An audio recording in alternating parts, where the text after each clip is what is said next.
Welcome to this explainer. Right now, as you're listening to my voice, there is a vivid, continuous, high-definition movie playing inside your head. But how? How does a 3-pound lump of biological tissue, literally just cells and fluid, create your reality? Today, we're embarking on a cinematic journey into one of the greatest, most profound mysteries in all of science. We're going to travel all the way from the microscopic, real-time rewiring of our brain cells straight to the grandest, unresolved puzzle of our existence: human consciousness. Let's dive in.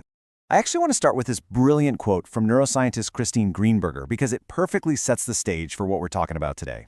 Think about this. Every single experience you have, every corner you turn, every word you hear in this explainer, fundamentally alters the physical structure of your mind. Chemicals are released, electricity surges, and the physical connections between your brain cells actually tighten. Your brain is not some static, fixed computer. It's this living, breathing landscape that is constantly dynamically reshaping itself. So, here is our roadmap for today. We'll be looking at 1. The plastic wiring brain. 2. Perceiving and remembering. 3. The active mystery of sleep. 4. The neuroinflammation crisis. And finally, 5. The ultimate mystery, consciousness. All right, let's jump right into Section 1, the plastic wiring brain. For the longest time, scientists actually believed that the adult brain was pretty much set in stone once you grew up. But we now know that is completely wrong thanks to neuroplasticity. This is the brain's incredible ability to modify its neural connections to cope with new circumstances, and it keeps happening throughout your entire lifespan. Not only that, but your adult brain is continually generating brand new nerve cells. It's a process called neurogenesis. And interestingly enough, one of the most active regions for generating these new cells is the hippocampus, which is the area heavily involved in how we learn and remember things.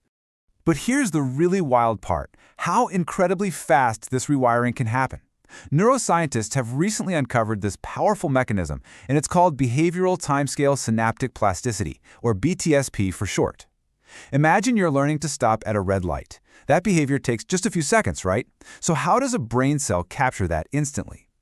Well, during an experience, these elusive biochemical signatures called eligibility traces will actually tag certain synapses. Then, a widespread voltage change called a dendritic plateau potential sweeps through the area, instantly strengthening those tagged synapses. It's literally like hitting a save button.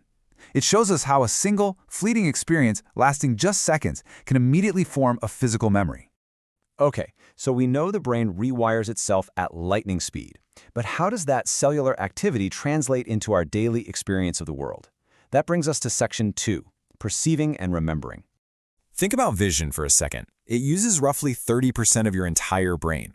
Light hits the retina at the back of your eye, which is packed with about 125 million photoreceptors, whose sole job is to turn that light into electrical signals. And these photoreceptors are basically divided into 2 teams. Rods make up a massive 95% of them. They're extremely sensitive, letting us see in dim light, but they don't do color. Cones, on the other hand, are the detail team. They give a sharp, acute detail and vivid color vision. Millions of these receptors are constantly breaking down the visual world into electrical signals that the brain has to rapidly assemble into the solid reality we perceive. So, you perceive the world, sure, but how do you actually hold on to it? A massive chunk of what we know about memory today comes from a truly tragic yet incredibly landmark case known as patient HM. Back in the day, to treat his severe epilepsy, surgeons actually removed the medial regions of his temporal lobes. Now, the seizures stopped, yes, but he was left with absolute severe amnesia. He could only remember recent events for a few minutes and completely lost the ability to form explicit memories of any new experiences. This was a massive turning point for neuroscience because it proved that specific physical regions of the brain are entirely responsible for our ability to store the ongoing narrative of our lives. Thankfully, today, we don't have to rely on extreme surgical outcomes to understand these networks.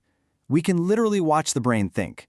Using fMRI, functional magnetic resonance imaging, we can detect tiny increases in blood oxygen levels. When your neurons are active and firing, they need fresh blood, right? So using fMRI, we can map out the specific areas of the brain that handle different mental activities in real time. We can literally sit there and watch the networks of perception and memory light up on a screen. But what happens to all this buzzing, electrical, and chemical activity when the sun goes down? We enter our 3rd section, the active mystery of sleep.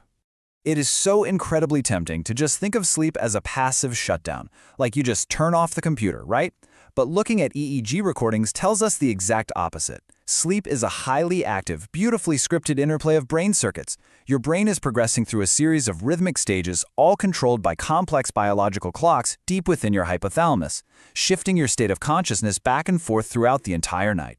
Now, the two main acts in this nightly play are slow-wave sleep and REM sleep. During slow-wave sleep, your heart rate and blood pressure actually drop, and your brain waves slow way down. It's a deep, restorative rest. But then, the brain alters drastically. You enter REM, rapid eye movement sleep. And if you look at the brain waves here, they look almost exactly like they do when you are wide awake. Your brain is highly activated, generating vivid, crazy dreams. And paradoxically, to stop you from literally getting up and acting out those dreams, your brain induces a state of temporary paralysis known as muscle atonia.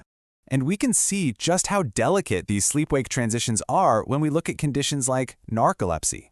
Narcolepsy is actually caused by the physical loss of very specific nerve cells in the brain that contain a neurotransmitter called orexin. Without orexin, the brain's switching mechanism is essentially broken. People can suddenly fall asleep in the middle of the day or experience waking paralysis, where that muscle atonia from REM sleep literally bleeds over into their waking life. It just goes to show how finely tuned the chemical balance of our conscious state really is. And speaking of when that delicate physical balance goes wrong, let's transition to a growing challenge in modern neuroscience. Section 4, the neuroinflammation crisis. Normally, when our brain's immune system detects a threat, it triggers inflammation to protect us. That's a good thing. But sometimes, this immune response just refuses to turn off. This is neuroinflammation, a long-standing chronic immune activity in the central nervous system. And instead of healing you, this persistent inflammation actually accelerates neuronal death and cognitive decline. Scientists now recognize it as a massive driving force behind devastating neurodegenerative diseases like Alzheimer's, Parkinson's, and multiple sclerosis. Because our global population is aging so rapidly, understanding and stopping this inflammatory crisis has become an absolute desperate race. Take a look at this data from a recent bibliometric analysis spanning from 2000 to 2024. It reveals a massive, explosive upward trend in neuroinflammation research, peaking just recently in 2023. The United States is currently leading the charge here, but we are seeing significant and rapidly growing contributions from China and Japan as well. The entire global scientific community is aggressively hunting for new therapeutic targets to protect our synapses from basically destroying themselves. So we've looked at the wiring, the memory, the sleep cycles, and the diseases of the physical brain. But all of this physical biology ultimately brings us to a threshold that science just has not crossed yet. Section 5, the ultimate mystery, consciousness. To truly understand the sheer magnitude of this mystery, you just have to look at the Science of Consciousness Conference, or TSC. Since 1994, this has been the world's preeminent gathering dedicated entirely to this exact question. And it's not just brain doctors attending either. Because the problem is so incredibly complex, this conference brings together cognitive scientists, philosophers, quantum physicists, and experts in artificial intelligence. They all gather to debate the very nature of reality, existence, and our place in the universe. So, what are the leading theories right now? Well, over the last 30 years, two highly distinct, fiercely competing paths have emerged. The first is the neurocomputational view. This basically sees the brain as an unimaginably complex computer made of simple neurons. Just meat computing, right? And if this is true, it means that as artificial intelligence systems become complex enough, they too could legitimately become conscious. But then you have the competing idea, the fundamental view. This theory proposes that consciousness isn't just a byproduct of computing at all. Instead, it suggests consciousness is a fundamental property intrinsic to the universe itself, perhaps interfacing with the physical brain through the completely mysterious laws of quantum biology. And honestly, this debate highlights the very boundary of human knowledge. We can map the synapses, we can track the blood flow with MRI, we can measure the REM sleep waves, and we can even identify the physical molecules of memory. But we must be absolutely incredibly clear about this. Science has absolutely not solved the origin of consciousness. So I want to leave you with the single profound question to ponder as we wrap up this explainer. How exactly does the physical, electrical activity of biological tissue produce your subjective, rich, undeniable experience of being conscious? It remains the ultimate frontier of the mind. Thanks so much for joining me on this deep dive. Keep questioning, and I'll see you in the next explainer.